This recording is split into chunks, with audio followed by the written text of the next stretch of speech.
His name is Scrooge. Amanda is very tall, but neither fat nor thin. He has white and short hair. He puts a lot of hair gel in his hair. It is almost like he puts his wet hair in the freezer every morning. He loves wearing this black t-shirt with Chinese words printed on it. His furniture is black, the tone of soullessness. His favorite thing to do is smacking the ceiling. Whenever he hears sound coming from his upstairs neighbors, he smacks the ceiling with his walking stick.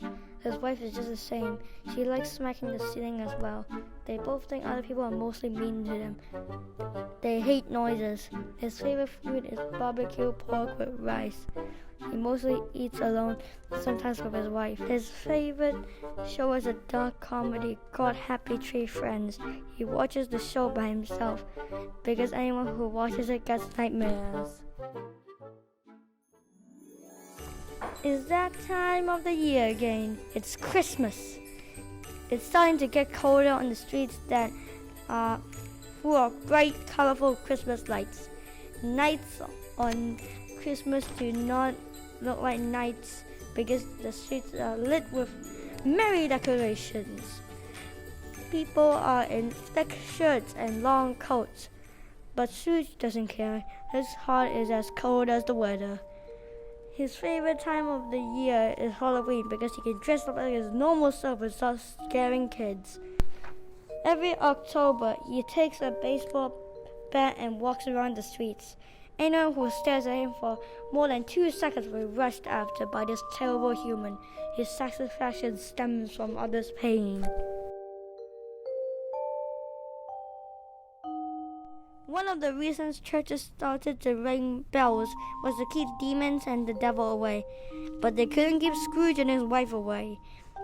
3:00 in the morning, it was raining outside. Scrooge was staring at the rain outside the window. He thought to himself, if it's going to rain on Christmas, kids will not have fun, so he would be able to get 2 more hours of sleep.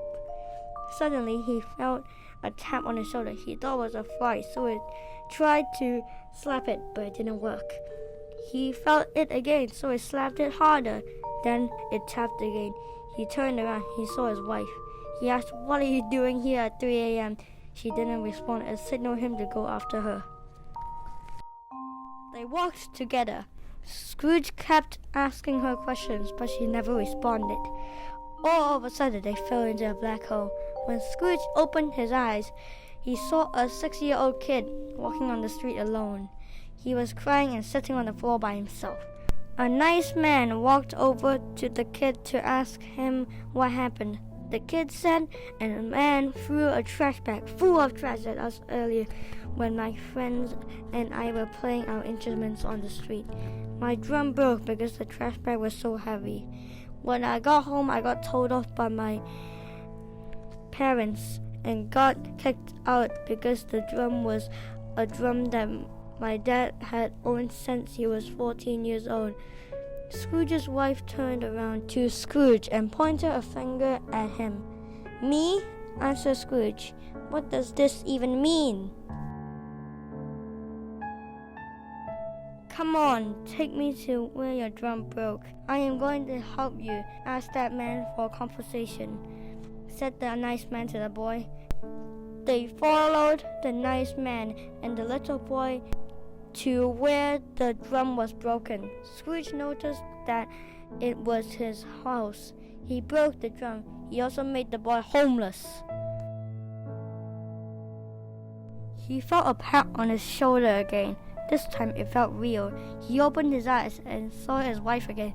This time his wife finally spoke. "I had a weird dream," said his wife. "I dreamt that I fell into a black hole and saw you, but you were not speaking." His wife dreamt the same thing. It was the ghost of Christmas past.